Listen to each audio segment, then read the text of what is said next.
जो 26 अलीपुर रोड है हमारा दिल्ली में, उसकी चर्चा करेंगे क्योंकि कुछ चर्चाएं हमें ना चाहते हुए भी करनी पड़ती हैं और ये ज़रूरी चर्चा है। उसके बाद में मेन कंसेप्ट भी आएगा। 26 अलीपुर रोड पर बाबा साहब अम्बेडकर रहा करते थे। 26 अलीपुर रोड एक साधारण सा बना हुआ स्ट्रक्चर था। मैंने वो स्ट्रक्चर देखा है जिसमें बाबा साहब ओरिजिनल रहते थे। जैसे पुराने समय के स्ट्रक्चर हुआ करते थे, साधारण सा स्ट्रक्चर था। फिर वहाँ हरियाणा के एक सज्जन जो दिल्ली यूनिवर्सिटी में नौकरी करते हैं, उन्होंने उसमें इंटरेस्ट लिया, कुछ और भी लोगों ने इंटरेस्ट लिया और वहाँ वो हर 5 दिसंबर को रात को जाते थे, क्योंकि किसी को नहीं पता कि बाबा साहब 5 दिसंबर की रात को एक्सपायर हुए या 6 दिसंबर की सुबह एक्सपायर हुए, क्योंकि वो सोए थे 5 दिसंबर को और पाए गए मृत 6 दिसंबर की सुबह। तो वो 5 दिसंबर की रात को वहाँ जागरण करते थे बाबा साहब के नाम से। और वो जो प्रॉपर्टी थी किसी जैन के पास थी, तो वो कहते थे कि सरकार इसको ले और इसको स्मारक के रूप में घोषित करे। उस समय के जो प्रधानमंत्री थे अटल बिहारी वाजपेयी जी, उन्होंने एक वहाँ मीटिंग लगाई थी। उस पर संगप्रिय गौतम जब मंत्री थे स्टेट के सेंट्रल गवर्नमेंट में, वो भी आए हुए थे। हम वहाँ गए थे।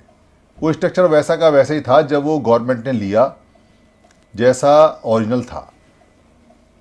बाद में जो ये गवर्नमेंट आई, इसने उस स्ट्रक्चर को, ओरिजिनल स्ट्रक्चर को वहाँ से डिसमेंटल करके और एक नया आर्किटेक्चरल स्ट्रक्चर वहाँ खड़ा किया और उसमें बाबा साहब अम्बेडकर की चीज़ें उसमें स्थापित की, लगाई, जो भी आर्टिफिशियल होती हैं, क्योंकि ओरिजिनल तो सारा लगभग ख़त्म हो गया।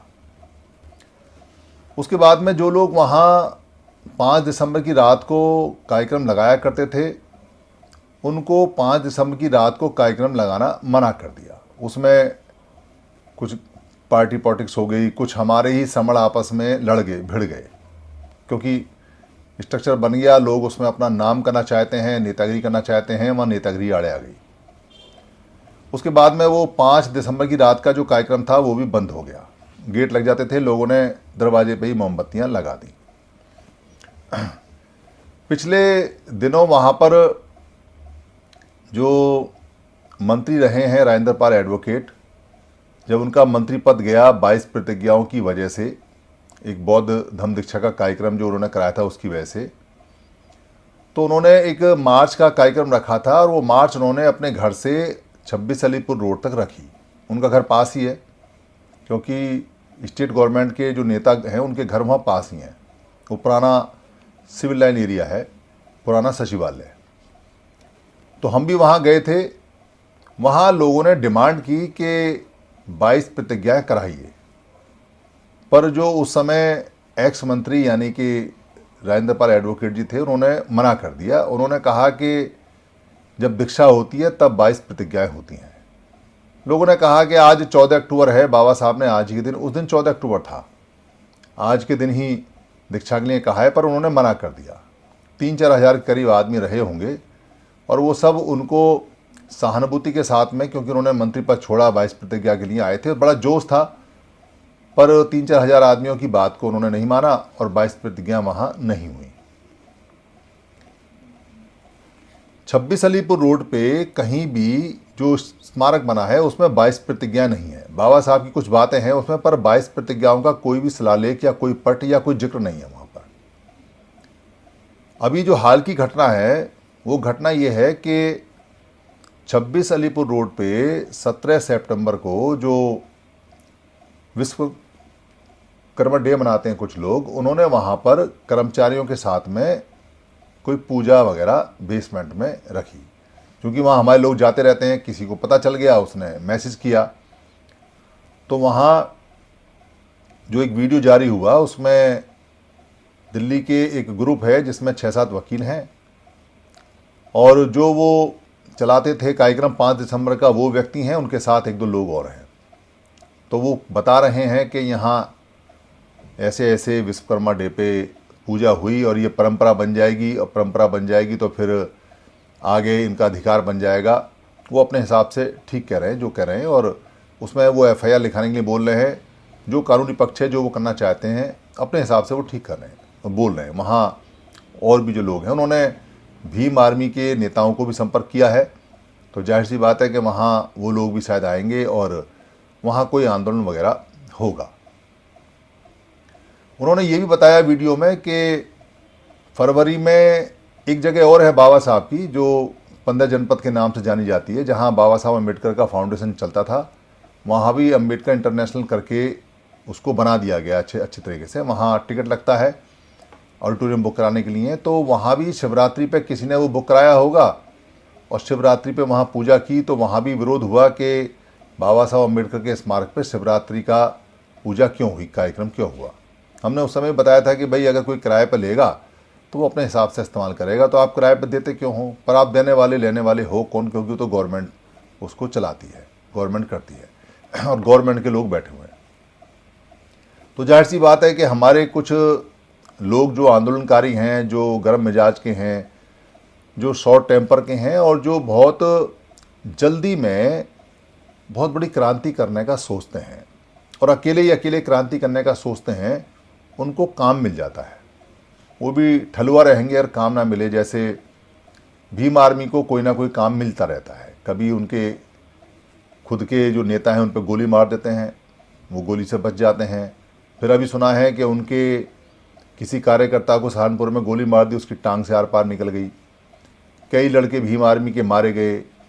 उनको काम मिलता रहता है, वो जाते रहते हैं, बिजी रहते हैं। मतलब सरकार सबका ध्यान रखती है, सबको काम देती है, तो उनको काम मिलता रहता है। तो हमारे जो इधर यूट्यूबर हैं वो खाली बैठ जाएंगे, उनको रोज़गार नहीं मिलेगा, तो उनको भी काम मिलता है। तो छोटी मोटी घटनाएं होती रहती हैं, कराई जाती रहती हैं, और वो छोटी मोटी घटनाएं उन्हें पता है कि ये खुद लोग बड़ी कर लेंगे, हम छोटी करेंगे ये बड़ी कर लेंगे, इनकी भावनाएं भड़का दो तो ये खुद बड़ी कर लेंगे। तो उनको यूट्यूबर को काम मिलता रहता है, वो तिल का ताड़ बना के पेश करते हैं। कुछ लोग जोश में भाषण देते हैं, छोटे समय के लिए, शॉर्ट टेम्पर के लिए या तत्कालिक भाषण सुनने के लिए बड़े अच्छे लगते हैं, बड़े मीठे लगते हैं। ऐसा लगता है कि ये व्यक्ति, ये जो ग्रुप है, ये जो लोग हैं, ये जो यूट्यूबर हैं, ये जो नेता हैं, ये जो लड़के हैं, बिल्कुल ठीक कह रहे हैं। और अगर आप उनको कुछ कहोगे भी तो कहेंगे कि अरे हम सड़क पर आंदोलन करते हैं, आप आए सड़क पे। पर सड़क पे आंदोलन करने के लिए जो सधे सदाए और जो जागरूक लोग हैं सारे समाजों के, वो नहीं आते सड़क पे आंदोलन करने। आप किसी का भी देख लो, सड़क पे आंदोलन करने के लिए वही आते हैं जो बहुत तत्कालिक प्रभाव जानते हैं, जिनको समझ नहीं है कि सड़क के आंदोलन तब किए जाते हैं जब आपके घरों के और ऑफिसों के आंदोलन फेल हो जाएं। पर आपका घर का और ऑफिस का तो कोई आंदोलन है ही नहीं, सिर्फ सड़क के और गलियों के आंदोलन हैं। ये बातें इसलिए बताई जा रही हैं क्योंकि समर संघ परमानेंट सॉल्यूशन के लिए काम करता है, और ये जो शॉर्ट टेम्पर वाले जो लोग हैं इनसे नुकसान होता है। नुकसान क्यों होता है? नुकसान इसलिए होता है कि ये शॉर्ट टेम्पर वाले लोग या तुरंत जो क्रांति करना चाहते हैं या यूट्यूब पे आते हैं या जो भड़काऊ भाषणों में सहयोग करते हैं या जो दूसरे जो लोग एजेंडा फेंकते हैं उसको उठा के उसको बढ़ाते हैं, वो बस उसके बाद ख़त्म हो जाता है। जैसे आंधी में किसी ने कोई मोमबत्ती जलाई, वो 1 सेकंड जली और बुझ गई।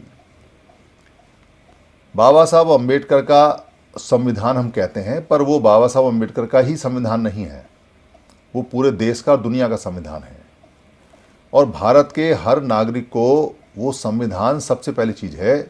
भारत में रहेगा तो संविधान को मानेगा, संविधान का इज्जत करेगा, संविधान को तरीके से रखेगा, संविधान को फाड़ नहीं सकता। और अपने घर में फाड़ ले, किसी को ना पता चले, कोई दिक्कत नहीं, पर सार्वजनिक रूप से पार्लियामेंट के पास में कोई संविधान को हाथ नहीं लगा सकता। और इसी देश के अंदर संविधान पार्लियामेंट के बराबर, पार्लियामेंट्री सीट के थाने के बराबर जलाया जाता है और फाड़ा जाता है। हमारे जो क्रांतिकारी लोग हैं वो कहाँ हैं? बस उन्होंने वहाँ 2-4 वीडियो बनाई और खूब हल्ला मचाया, ऐसा देखा, एफआईआर लिखवाई, बस बात ख़त्म हो गई। जो राजस्थान में लड़का मारा गया पानी के ऊपर, सब गए वहाँ पर, हाथरस के अंदर भी सब गए, सब बिके जाते हैं। ये नेता और ये जो तुरंत क्रांति करने वाले लोग हैं, ये उनका रोजगार है एक तरह से, क्योंकि वो खाली हो जाएंगे अगर ऐसी घटना पर नहीं जाएंगे तो।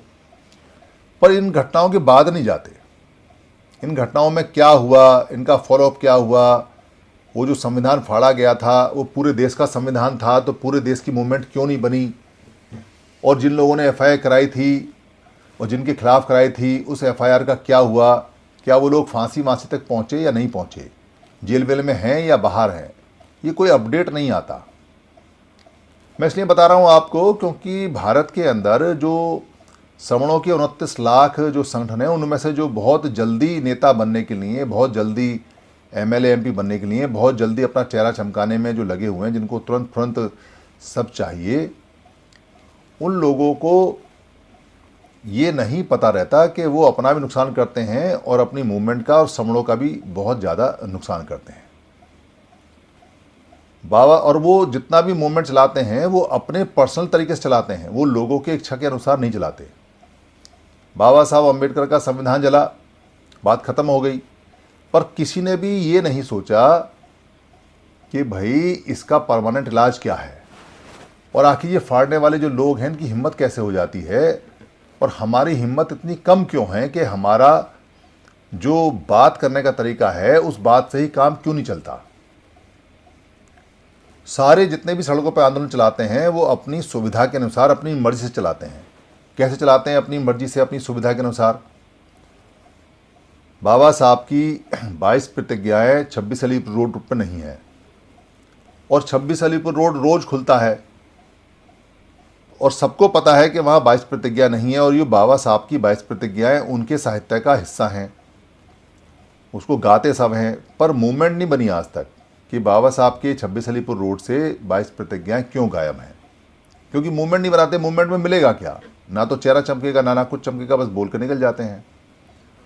वैसे ही जो विश्वकर्मा डे पे जहाँ पूजा हुई और जिसका बात का बतंगड़ा बनेगा और बनाया जाएगा और इस पे सब लोग काम करेंगे, उनको इतना जानकारी नहीं है, या जानकारी है तो वो समझना नहीं चाहते कि पूरी दुनिया में जो मैन मेड रूल्स हैं, यानी मनुष्य के द्वारा बनाए हुए जो सिस्टम हैं, जिनको हम धर्म बोलते हैं या जिनको हम रिलीजन बोलते हैं या जिनको हम मजहब बोलते हैं, वो सारे के सारे सिस्टम पॉलिटिकल रूप में ढल चुके हैं। वो दरअसल पॉलिटिसाइज हो चुके हैं, उनका राजनीतिकरण हो चुका है। वो व्यक्ति के उत्थान के लिए नहीं है। ये बात काफ़ी पहले से है, इसको आसानी से समझा जा सकता है, और भारत के परिप्रेक्ष्य में, भारत के संदर्भ में तो बड़े मज़े से समझा जा सकता है। भारत के अंदर यहाँ कोई मजहब नहीं था, कोई धर्म नहीं था, कोई रिलीजन नहीं था। लोग यहाँ प्राकृतिक जो मत है, यानी प्रकृति को, नेचर को, प्रकृति को माना करते थे, उसके अनुसार अपना जीवन यापन करते थे, और उसी के उतार चढ़ाव को मानते थे, और उसी के उतार चढ़ाव से समझते थे, और उसी के उतार चढ़ाव की बात होती थी, यानी प्रकृति के उतार चढ़ाव की बात। क्या मौसम है, क्या आंधी है, कितनी बारिश है, कितना सूरज निकल रहा है, कितना चांद निकल रहा है, दिन छोटा कब है, बड़ा कब है, पहाड़ कहाँ खिसके, नदी कहाँ खिसकी, कहाँ से आई, रेत कहाँ पर है, मिट्टी कहाँ पर है, पेड़ पौधे कहाँ पर है, जानवर कहाँ पर, ये सब बातें हुआ करती थी। आग कहाँ है, पानी कहाँ है, ये प्राकृतिक चीज़ थी। इसी प्राकृतिक चीज़ों के लोग मानते थे। आप कह सकते हैं कि इन्हीं के वो पूजक थे, यानी मानने वाले थे। तो भारत में जो लोग बाहर से आए वो अपने साथ में रिलीजन लेके आए, धर्म लेके आए। तो जो व्यक्ति अपना कल्चर, अपना रिलीजन, अपना धर्म, अपना मत लेके आता है, उसको अगर परमानेंट राज करना है उस जगह पर, देश में, तो वहाँ के लोगों को लगातार गुलाम बना के रखना होता है।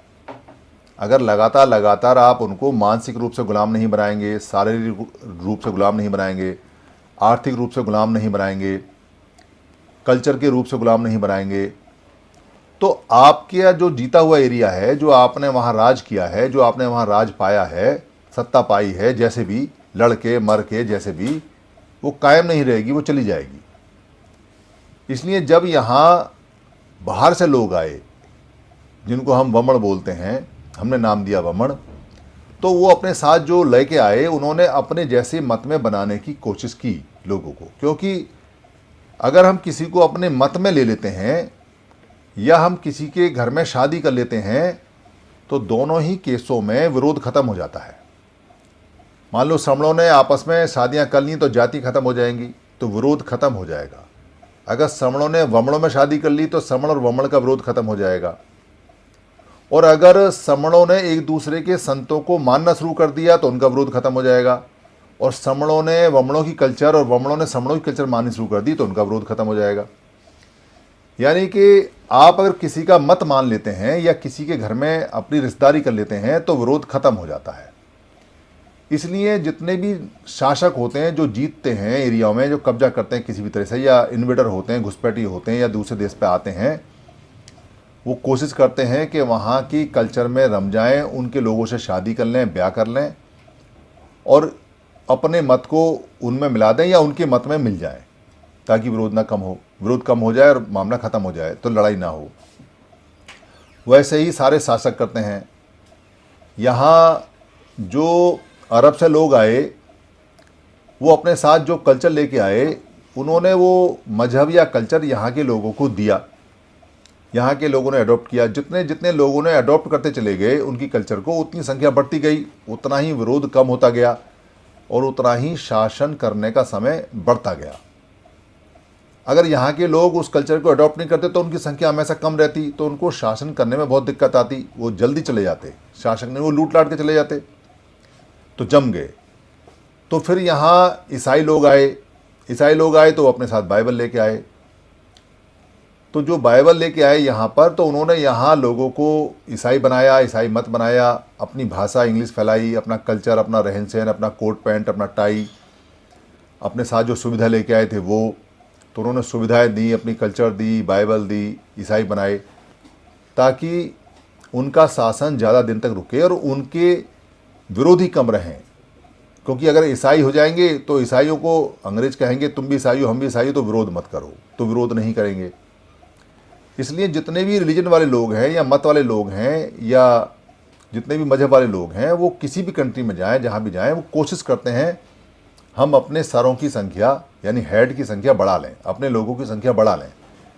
इसीलिए मतों का अंतर होता है और इसीलिए मतांतर होता है और इसीलिए लोगों से कहा जाता है कि आप हमारे मत में आ जाओ, और इसलिए लोग अपने मत की तारीफ करते हैं। दरअसल मत में कोई नहीं लेके आना चाहता, जनसंख्या बढ़ा रहे हैं, वोटों की संख्या बढ़ा रहे हैं, बहुमत बढ़ा रहे हैं, अपना बहुमत बढ़ाने के लिए मत में ला रहे हैं। उस मत में क्या है क्या नहीं है उसका जिक्र नहीं है। वो कोई इंटरेस्ट हो उसमें तो जा सकता है, और जिसको इंटरेस्ट नहीं है वो नहीं जा सकता। तो यहाँ का जो मत था नेचुरल मत, उसका नाम यहाँ जैन धर्म, जैन का मत और बुद्ध का मत और चारवाक का मत और भी कई मत थे जो यहाँ के चलते थे। उनमें मिक्सिंग हुई, उनको अडॉप्ट किया, फिर अपना मिलाया, फिर उनका काम ख़त्म किया, फिर उसमें भी चमत्कार डालने की कोशिश की, कुछ कहानियों में चमत्कार डाल दिए। फिर उनके मतों के जो जानकार लोग थे उनको भी फिर गॉड जैसा दर्जा देना शुरू किया, उनका अवतार बना दिया। क्योंकि सिस्टम ये कहता है कि या तो हम में मिल जाओ और या हमें अपने में मिला लो, या दोनों काम कर लो। उससे विरोध कम होगा, शासन तेज चलेगा, शासन देर तक चलेगा। इसलिए दुनिया के अंदर जितने भी लोग सत्ता में होते हैं, ये एक प्राकृतिक बात है, नेचुरल बात है कि वो देश को या राज्य को या जगह को, यहाँ तक कि परिवार को भी, यानी परिवार में भी जो खाने कमाने वाला व्यक्ति होता है उसकी चलती है, उसका मत चलता है, क्योंकि वो पावरफुल है। तो अपने मत में ढालते हैं अपनी जनसंख्या बढ़ाने के लिए, अपनी सुरक्षा के लिए, ताकि उनका विरोध कम से कम हो और उनके मत जैसे लोग ज़्यादा होंगे तो उनकी बात चलेगी, तो वो सुखी रहेंगे और ज़्यादा देर तक रहेंगे। इसलिए जो भी सत्ता में आएगा, जो भी शासन में आएगा, वो अपनी मत की बात करेगा। इसीलिए जितने भी प्राकृतिक चिन्ह थे, स्तूप थे, बुद्ध से पहले इन स्तूपों को, इन चिन्हों को, और जो पंजाब में टीले मिलते हैं और जो इधर उत्तर प्रदेश में जो ऊंची ऊंची पहाड़ियाँ टीली मिट्टी की मिलते हैं या ईंटों के मिलते हैं, जिनको स्तूप बोलते हैं, थूप बोलते हैं, या जिनको चिन्ह बोलते हैं धम्म के, वो बुद्ध से पहले के भी हैं, क्योंकि बुद्ध ने बताया है कि थूपों पे, स्तूपों पे जाते, चैत्यों पे जाते रहना चाहिए। ये उन्होंने बताया, इसका मतलब उनसे पहले भी थे महापुरुषों के। और बुद्ध ने कहा है कि अगर जीवित रहना है, सबको इकट्ठे रहना है, तो अपने चैत्यों पे जाते रहना चाहिए और चैत्य बनाते रहना चाहिए। चैत्य मतलब चेतना योग्य, चेतीय बोलते हैं इनको। चेतीय मतलब जहाँ आपकी चेतना जागे, चेतीय योग, वो जगह, इनको चैत्य बोलते थे। तो वहाँ जाते रहना चाहिए, जिनको आप आज के समय तीर्थस्थल बोलते हैं। तो वो जो सिस्टम था उस समय का, वो बुद्ध के बाद भी जारी रहा। और अशोक के समय तक आते आते थूपों की और स्तूपों की और चैत्यों की संख्या 84,000 हो गई और पूरा महाभारत बौद्धमय हो गया। तो वो 84,000 जो थूप और स्तूप थे, जिनको बाद में मंदिर के नाम से बोला गया। मंदिर मतलब जहाँ मन का दर्द दूर होता है। और मन का दर्द दूर करने वाले दो लोगों के नाम प्रमुख आते हैं। महावीर जैन का नाम थोड़ा आता है क्योंकि उनका प्रचार प्रसार ज़्यादा नहीं है, उनके लोग भी बहुत थोड़े से हैं, पर बुद्ध के मंदिर बहुत हैं। बुद्ध के मन के दर्द को दूर करने वाली जगह, यानी विपश्यना साधना करके मन के दर्द को, मन को ठीक करने वाले बहुत सेंटर हैं। इसलिए जितने भी आपको मिलते हैं आज के समय, जिनको आप मंदिर बोलते हैं, पुराने खास तौर से, वो उसी समय के रहे हैं। पर आज वो बुद्ध की कल्चर के नाम से या प्राकृतिक कल्चर के नाम से या समण कल्चर के नाम से नहीं जाने जाते, क्योंकि संघ चला गया। संघ चला गया तो इनकी देखभाल, इनका संरक्षण, इनकी रख रखाव भी चला गया। तो संघ चला गया तो लोग गरीब हो गए, तो गरीब हो गए तो भूखे मरने लगे, तो हार गए। तो भूखा आदमी मन का दर्द दूर नहीं करता, वो पेट का दर्द दूर करता है। उसको पेट दर्द होता है, तो पेट का दर्द पहले है। ये तो बुद्ध ने भी बताया है और गुरु नानक ने भी बताया है और संतों ने भी बताया है कि भैया भूखे भजन ना हो। भजन का मतलब संगति, भूखे भजन ना हो। गोपाला, गोपाला मतलब गौतम के धम्म के पालको, यानी भिक्खु हो। तो गौतम धम्म के पालको, गोपालो। भूखे भजन नहीं होता, भूखे से संगति नहीं होती। ये नियम आज भी है। हम जो संगति लगाते हैं 2 बजे के बाद, आप बैठा के देख लो, 2 बजे के बाद हमारे लोगों के दिमाग में हम क्या बोल रहे हैं वो नहीं आता, फिर पेट दर्द होता है। तो पहले पेट दर्द ठीक होगा, तब मन का दर्द दूर होगा। ये बुद्ध का सबसे पहला सिद्धांत है जो सिद्धार्थ गौतम ने सीखा। तब तक बुद्ध नहीं बने थे, ये सिद्धार्थ गौतम का ही सिद्धांत है। क्योंकि जब किसी ने कहा कि अगर भूखे रहोगे तो मोक्ष प्राप्त होगा, ज्ञान प्राप्त होगा, तो वो भूखे रहने लगे। तो भूखे रहने पे आधे खाने पे आ गए, फिर आधे पे आ गए, फिर आधे पे आ गए, फिर एक चावल के दाने पे आ गए। शरीर सूख गया सारा, उसका वर्णन है कितना सूख गया। और एक दिन वो निरंजना रिवर के पास गए। अब वो भूखे आदमी जो एक चावल खा रहा है, उसको लेट्रिन वेट्रिन तो आएगी क्या, नहाने धोने गए होंगे, और नहाए धोए क्या, वो वहीं गिर गए, क्योंकि पानी ठंडा होगा, शरीर में एनर्जी होगी नहीं, चक्कर आए, गिर गए वहाँ। तो पहला ज्ञान प्राप्त हुआ, जब शरीर ही नहीं रहेगा, भूखा रहूँगा, तो कौन मोक्ष प्राप्त करेगा। मोक्ष तो शरीर प्राप्त करेगा, जब शरीर ही स्वस्थ नहीं है तो मोक्ष किसको प्राप्त होगा। तो पहला ज्ञान सिद्धार्थ गौतम को मिल गया, जो बहुत ज़रूरी था, जिससे वो समझ में आया और बुद्ध बने। फिर उन्होंने खाना इकट्ठा किया और क्षीर रखी हुई थी। क्षीर मतलब दूध को बोलते हैं। तो दूध पी गया कोई, दूध दे गया कोई, जो रुख देवता यानी पेड़ देवता के लिए कोई दूध दे के गया होगा, वो पी गए। तो बाकी लोग छोड़ के भाग गए, तो खाना खाने लगा। फिर उन्होंने जंगली फल इकट्ठे करे, आसन बनाया, फिर वो पीपल पेड़ के नीचे बैठे, फिर दृढ़ प्रतिज्ञा करी, बाद की कहानी है। पर यह तय है कि मन के दर्द दूर करने के जितने सिस्टम बनाए अशोक ने, जब अशोक का शासन चला गया और हमारा संघ टूट गया और यहाँ से बौद्धों की कल्चर और रूल्स बदल गए, कुछ मिक्स हो गए, कुछ ख़त्म हो गए, कुछ भूल गए, कुछ दबा दिए, कुछ अलग अलग हो गए, मंदिरों के सिस्टम भी बदल गए। फिर मंदिर है तो आज भी मंदिर, पर मंदिर के अंदर कुछ और होने लगा, क्योंकि जिसकी सत्ता होती है, जिसकी पावर होती है, उसकी कल्चर आती है, तो आगे कल्चर, तो उसमें कोई दिक्कत नहीं। और फिर उनकी कल्चर चली गई, क्योंकि फिर बाद में मुस्लिम आ गए, तो मुस्लिमों ने वो मंदिर तोड़े। हमारे मंदिर थे सारे, समणों के थे, वो तोड़े। और बुद्ध को ही उन्होंने बुद्ध कहा, बुद्ध परस्ती, यानी कि मूर्ति पूजा। क्योंकि इस्लाम के अंदर 103 बुत तोड़े गए थे, 103 मूर्तियां तोड़ी गई थीं काबा के अंदर। मोहम्मद साहब ने वो साफ़ करा दी सारी, क्योंकि मूर्ति पूजा का जो चलन था वहीं से आया। पूरी दुनिया में मूर्ति पूजा का चलन यरूशलेम से आया है, वहाँ से काबा से निकाली गई हैं मूर्तियाँ। हमारे यहाँ नहीं होती थी, हमारे यहाँ तो वहीं से आई है भेड़ चाल। तो वो जो सिस्टम था सारा का सारा, वो बुत परस्ती उन्होंने देखा कि लोगों ने, क्योंकि जब तक यहाँ बुद्ध की स्टैचू बनाई हुई थी तो उन्होंने वो तोड़ दिए, और कुछ टूटे कुछ नहीं टूटे जहाँ तक, क्योंकि उनकी संख्या ज़्यादा नहीं थी। जो वहाँ से मुस्लिम आए या जो लड़ाके आए या जो मुग़ल आए या जो भी आए, उनकी संख्या ज़्यादा नहीं थी, इसलिए भारत बहुत विशाल है, नहीं पहुँच पाए सब जगह तक, और उन्हें कोई ज़रूरत भी नहीं थी, उनका काम चल गया। और उसके बाद जब उनकी सत्ता गई, जब उनकी सत्ता थी तो भाषा भी यहाँ पे उर्दू चलती थी, अरबी चलती थी, फ़ारसी चलती थी, और यहाँ फेस्टिवल भी उनके बहुत ज़ोर शोर से मनाए जाते थे। बहुत सारे लोगों ने इस्लाम अडॉप्ट कर लिया, क्योंकि सत्ता थी, सत्ता के साथ लोग चलते हैं, बदल जाते हैं। और जब सत्ता अंग्रेज़ों के पास आई तो इस्लाम गायब हो गया। जो राज्य कर्मचारी इस्लाम थे वो गायब हो गए, उर्दू ख़त्म हो गई, धीरे धीरे इंग्लिश आ गई, कपड़े बदल गए।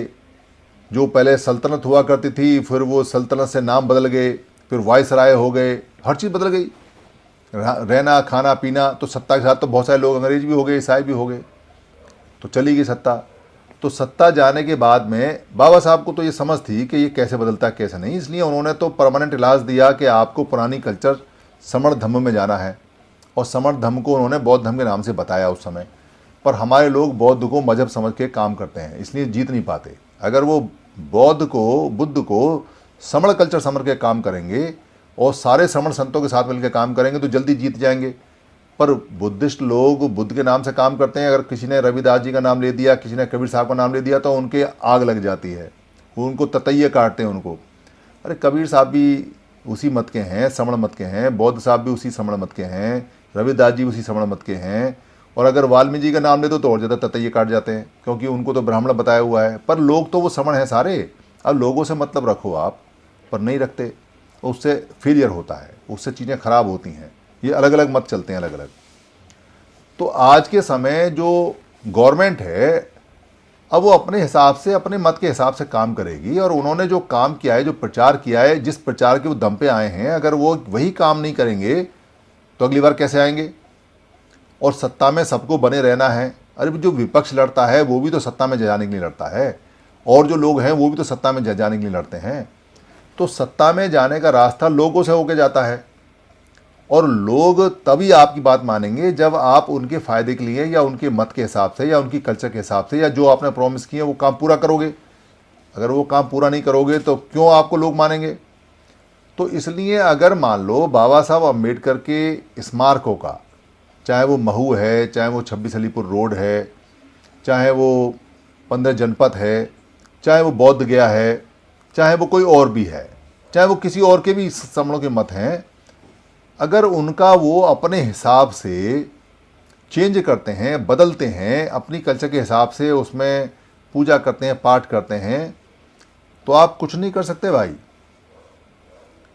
और चीखने चिल्लाने से तो बिल्कुल कुछ नहीं होगा, क्योंकि चीखने चिल्लाने से आप अपनी कमजोरी बताते हो, आप चीखने चिल्लाने के मुकाम को नहीं पहुंचाते।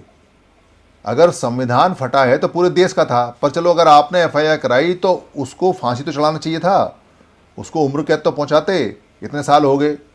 अगर 22 प्रतिज्ञाएं नहीं थी तो चिल्लाए थे तो 22 प्रतिज्ञा लगनी चाहिए थी। तो ऐसा काम नहीं करना चाहिए जिसको पूरा नहीं कर सकते। अधूरा काम करने से क्या होता है कि लोगों में मायूसी छाती है, पर ये बात समझते नहीं है। समर संघ ये बात समझता है, तो समर संघ ये कहता है कि ये काम पूरे हो सकते हैं, और ये सारे एजेंडे जितने भी हैं वो पूरे हो सकते हैं। आपके पास में जनसंख्या बल पूरा है, पर आप अकेले अकेले करोगे, अकेले अकेले नेता बनोगे, आप समाज को इकट्ठा करने के लिए, समणों को इकट्ठा करने के लिए काम नहीं करोगे, आप आपस में उलझते रहोगे। आप सबसे पहले भागोगे यूट्यूब पे कि मैं सबसे पहले बोलूँगा, इसका क्रेडिट मैं लूँगा, तो असफलता का क्रेडिट मिल रहा है आपको। सफलता तो किसी के पास नहीं है। एक मुझे आंदोलन बता दो ऐसा जो पूरा सफल हुआ हो, जो मैच्योर हुआ हो, एक आंदोलन बता दो।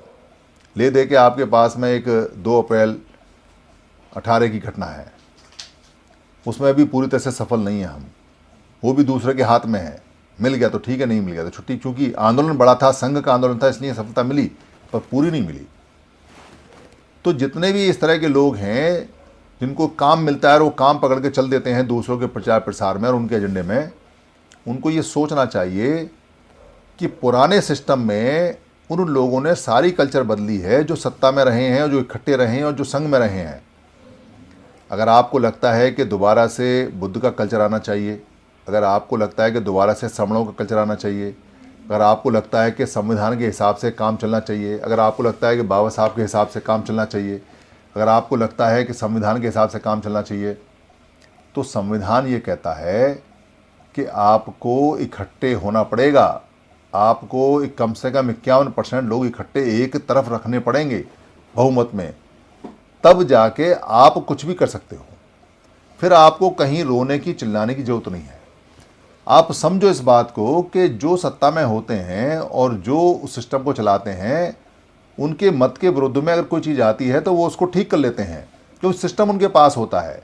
आप क्या करोगे? आप उनके सिस्टम में कोई अर्जी लगाओगे, कोई पर्जी लगाओगे, कोई कोर्ट में जाओगे, कोई कचहरी में जाओगे, किसी अफसर से खुशामद करोगे, पर ये सारे के सारे जो सिस्टम हैं वो चलते तो सत्ता से हैं।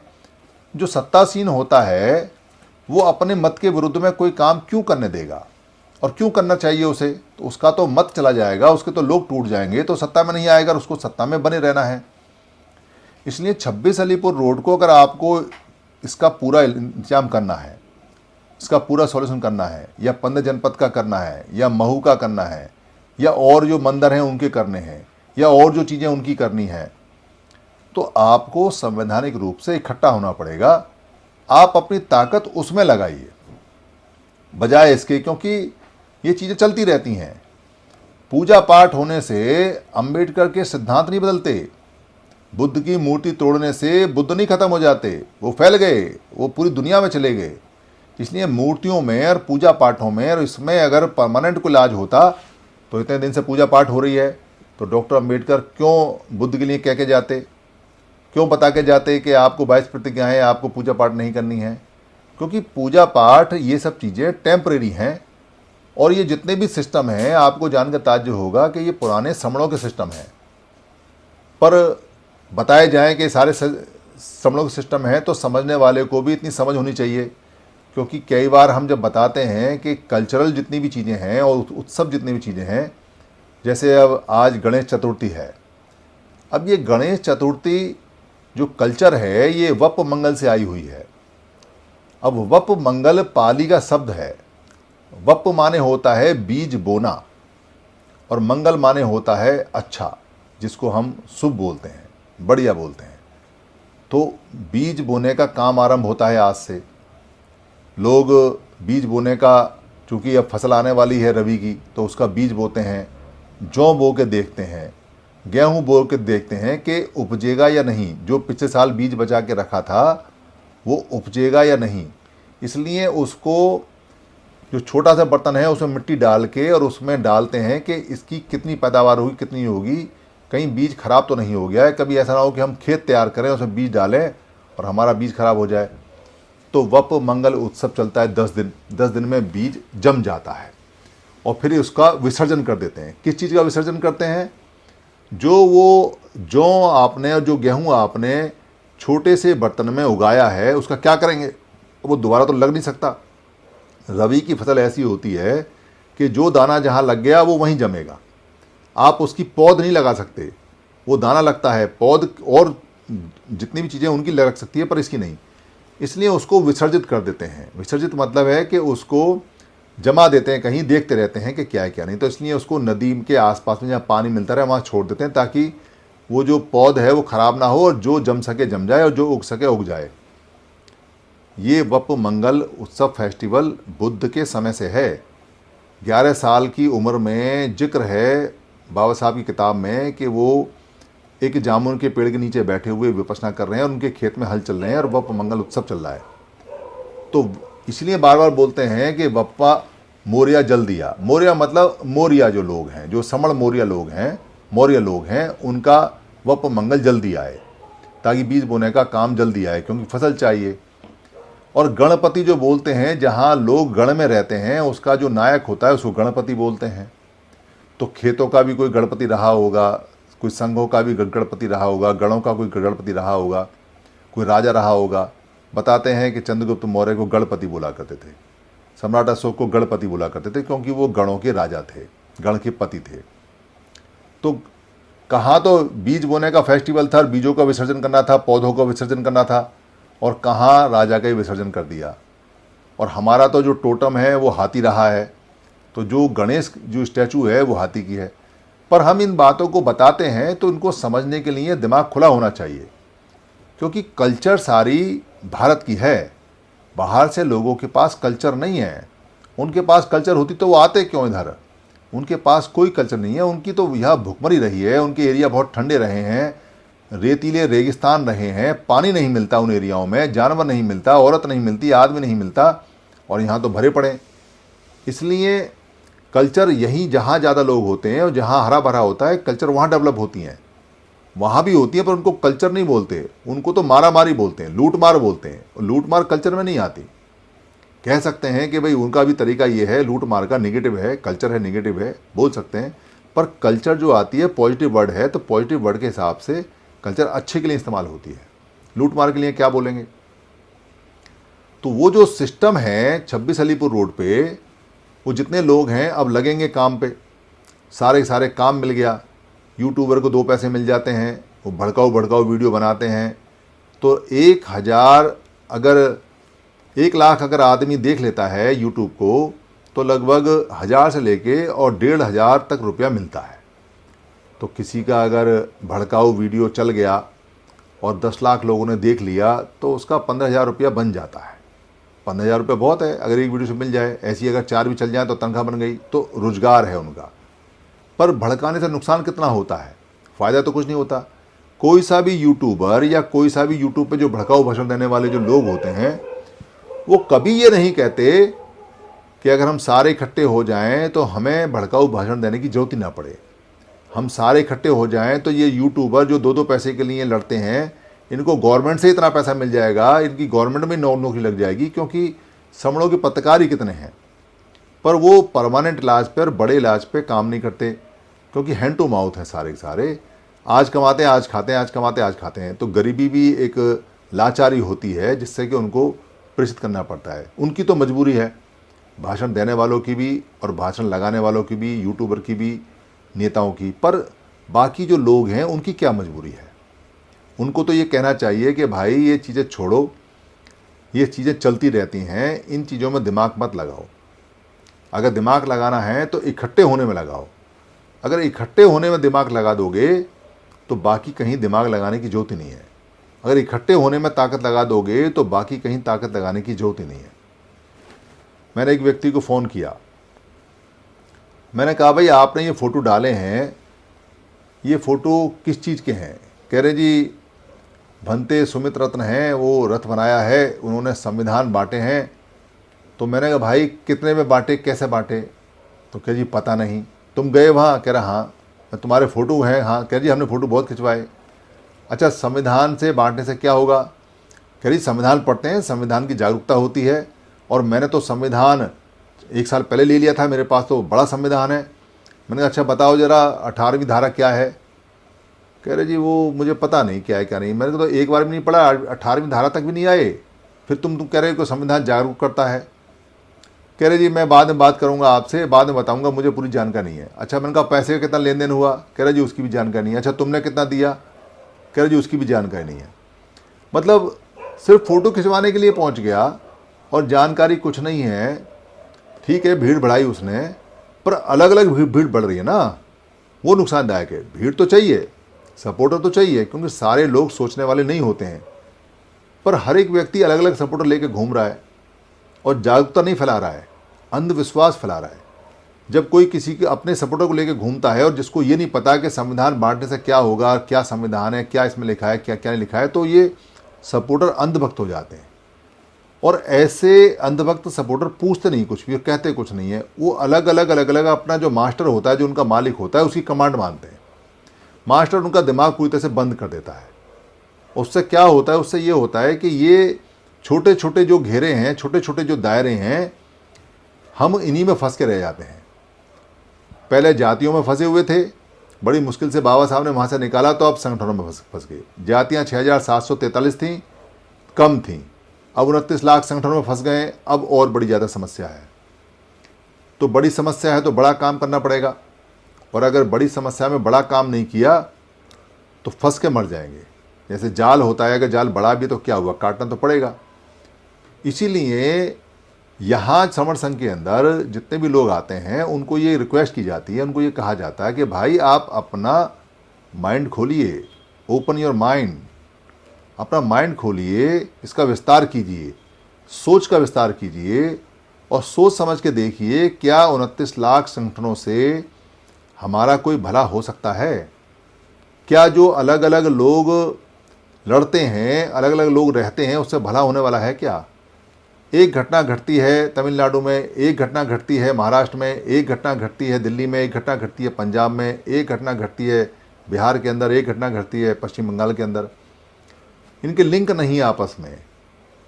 लोगों को ये पता है कि इनको कहीं पीट लो, कहीं दबोच लो, इनकी कोई आवाज़ नहीं आने वाली है, और अगर थोड़ी बहुत आवाज़ आई भी तो उसको दबा लेंगे।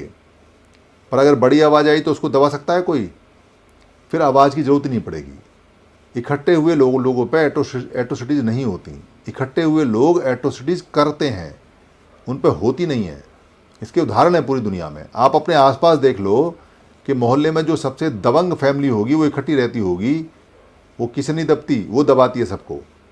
आप शहर में देख लो कि जो कुछ 10-20-50 लोग इकट्ठे होंगे वो दबाते होंगे पूरे शहर को, उनको कोई नहीं दबाता।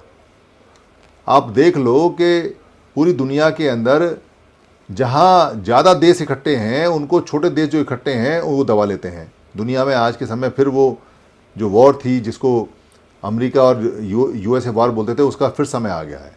पहले वो कोल्ड वॉर में बदल गई थी, अब वो ओपन वॉर में बदल रही है और युद्ध हो रहे हैं। तो बहुमत का, जनसंख्या का असर जब देश तक को होता है, देश को भी ज़्यादा देश चाहिए अपने समर्थन में, तो हमारे नेताओं को, हमारे लोगों को ये जरा सी बात समझ में क्यों नहीं आती? क्योंकि हम उनको चंदा देते हैं, उनका काम चल जाता है, वो बहुत बड़े चलते हैं। एक व्यक्ति जो लेख लिखता है, बुद्धिमान अपने आप को कहलाता है, उसके फेसबुक पर लेख आते हैं, अभी तो वीडियो भी बनाने लगा है। तो उसने वीडियो बनाई, मेरे को फ़ोन किया। वो एक संगठन बना रखा है जिसको मिशन 21 बोलते हैं, M21 के नाम से। उनका एक कार्यक्रम लगा। मैंने उनसे कहा, अरे भाई तुम तो इतने समझदार लोग हो, लेख भी लिखते हो, समझदारी की बात भी करते हो, तुम्हारे जो संगठन है उसमें तो IAS और PCS भी कुछ लोग जुड़े हुए हैं, मैं सुना है, डॉक्टर वगैरह हैं, सब बुद्धिजीवी हैं, तुम भी अलग काम करोगे। ये समर संघ को देख लो, इसमें कमियां बता दो क्या समर संघ में, और अपना M21 बता दो और बैठ के बात कर लो। जो ठीक लगता हो इकट्ठा कर लो। इधर समर संघ के लोग आ जाएंगे, उधर तुम्हारे M21 के आ जाएंगे। वो मैंने कहा भाई तुम्हारा हेड वेड कौन है, बात करा दो उससे। वो कहता है जी आप जो कर रहे हो आप करो, वो भी ठीक है, जो हम कर रहे हैं वो कर रहे हैं वो भी ठीक है। अरे भाई तुम काय के ठीक हो और काय की तुम्हारी बुद्धि है, तुम काय की बुद्धिमान, तुम क्या मिशन मूवमेंट चलाओगे? अगर समण साथ बैठने को तैयार ना हो, हम बात करने का इन्विटेशन दे रहे हैं आपको, और आपको क्या, हम तो सबको दे रहे हैं।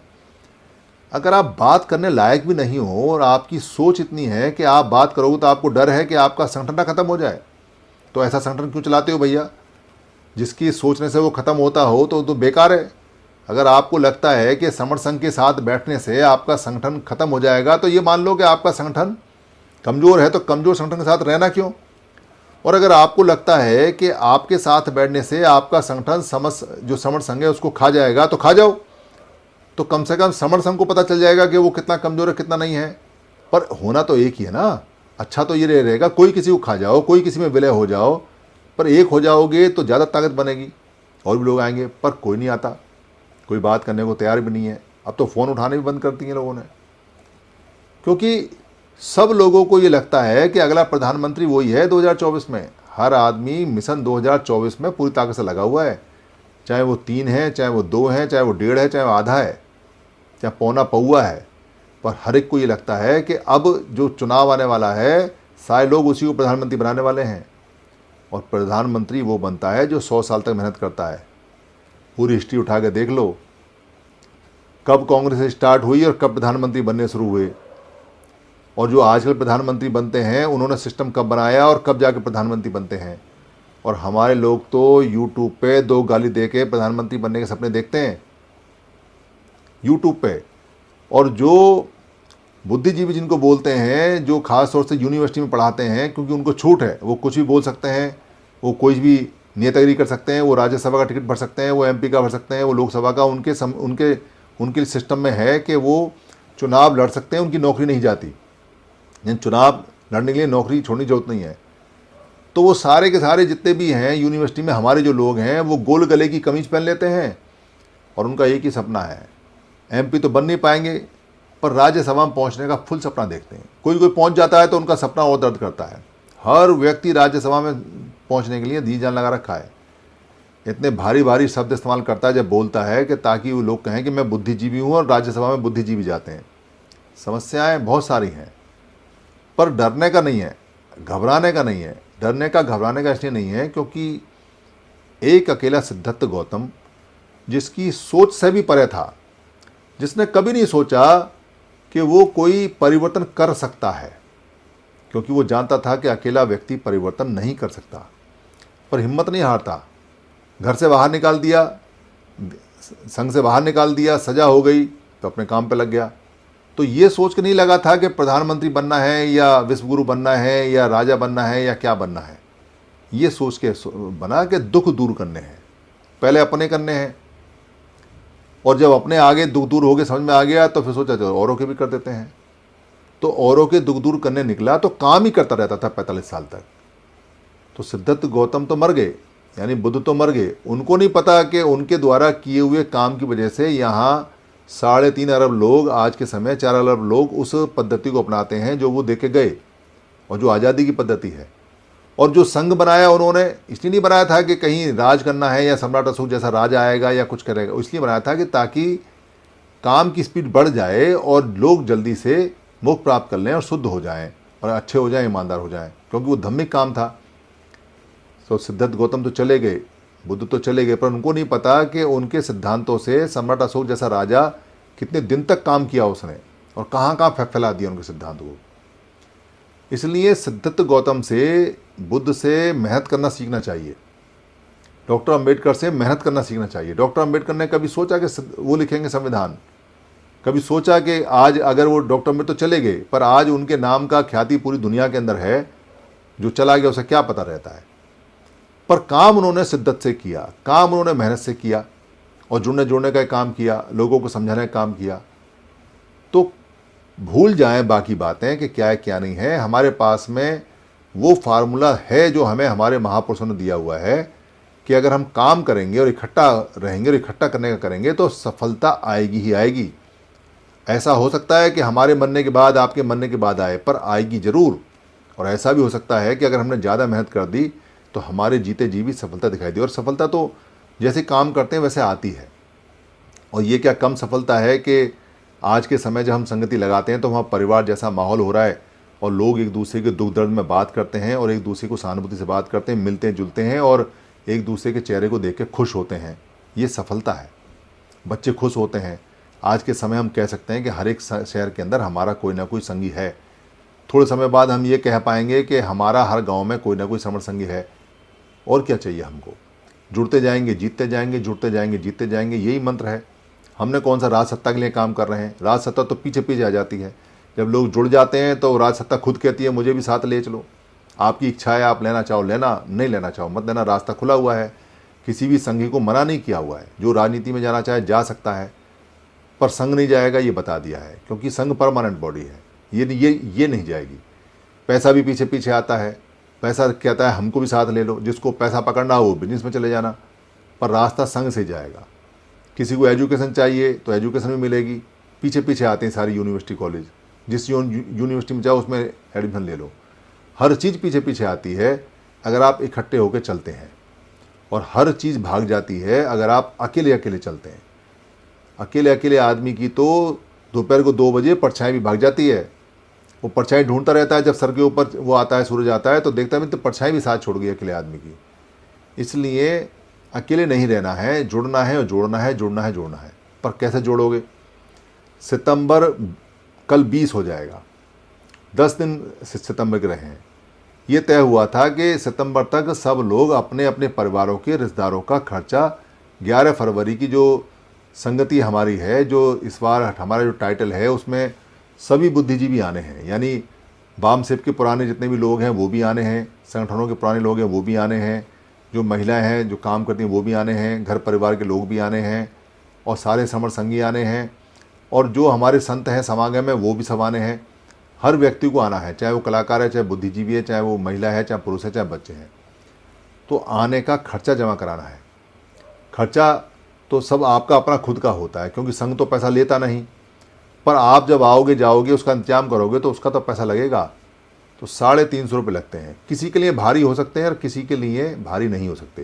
जिनके पास काम धंधे हैं, रोजगार हैं, नौकरियां हैं, वो तो किसी और का भी दे सकते हैं, पर जिनके पास नहीं है वो अपना भी नहीं दे सकते। पर निराश होने की ज़रूरत नहीं है। जो आना चाहते हैं वो आएँ, क्योंकि कुछ लोगों का पैसा डबल जमा करेंगे, ट्रिपल जमा करेंगे, वो दे देंगे।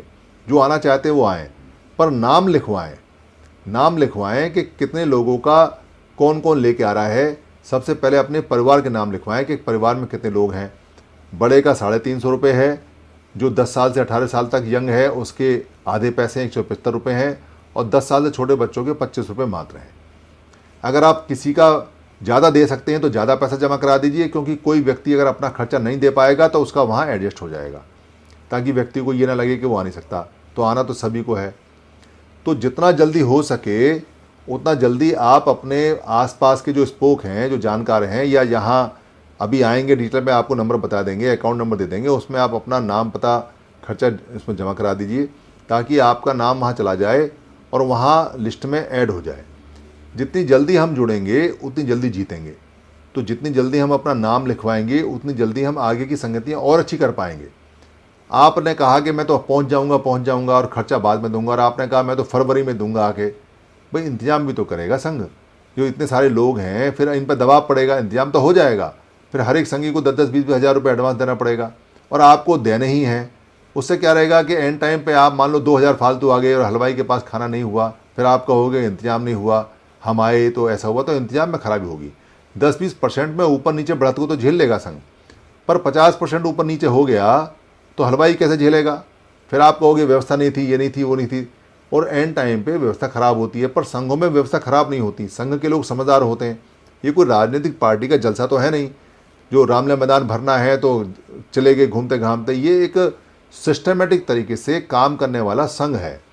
इसमें सारी चीज़ें तरीके से होती हैं, पहले से होती हैं। तो आप अपनी जिम्मेदारी समझते हुए जितना जल्दी हो सके 30 सितंबर से पहले 2000 लोगों का कम से कम खर्चा जमा हो जाना चाहिए। तो अभी मेरे ख्याल में 250 लोगों का खर्चा जमा हुआ है, और बाकी लोगों का खर्चा आना है। तो आप अपना और अपने परिवार का खर्चा जमा करा दें, और जितनी जल्दी हो सके उतनी जल्दी करा दें। और अभी ये जो 26 अलीपुर रोड का जो तूफान उठेगा, तो मेरा निवेदन है सबसे कि सबको समझाएं कि भाई इकट्ठे हो जाओ, तो फिर 26 अलीपुर रोड पे कभी कोई आएगा ही नहीं। और आप अगर इकट्ठे नहीं होगे तो वहाँ रोज़ ऐसे ही होगा, और कब तक आप लड़ते रहोगे, और कहाँ कहाँ लड़ोगे, और कितनों से लड़ोगे। और अगर लड़ना ही होता तो इतने सारे मंदिर थे उनसे लड़ लेते, पर आप नहीं लड़ पाओगे, क्योंकि सिस्टम होता है तो फिर कोई एट्रोसिटीज होती नहीं, और सिस्टम नहीं होता है तो एट्रोसिटीज होती हैं। और सिस्टम बोलते हैं इकट्ठा होने को, सिस्टम राज सत्ता को नहीं बोलते, ब्यूरोक्रेसी को नहीं बोलते, जुडिशरी को नहीं बोलते। सिस्टम बोलते हैं कि लोग इकट्ठे कहाँ हैं। जहाँ लोग इकट्ठे होते हैं सिस्टम वहाँ से चलता है, और बाकी लोग तो यही सब काम करते हैं। ये जुडिशरी वाले लोग हैं, या जो ये ब्यूरोक्रेट लोग हैं, या जो और भी जो सिस्टम है, वो सारे सारे उनके लिए काम करते हैं जो लोग इकट्ठे होते हैं। मेरी किसी बात से अगर किसी को कोई ऐतराज़ हो या किसी को कोई परेशानी हुई हो तो मैं संघ से माफ़ी चाहता हूँ। संघ मुझे माफ़ करे, संघ मुझे माफ़ करे, संघ मुझे माफ़ करे। संघं नमामि, संघं नमामि, संघं नमामि।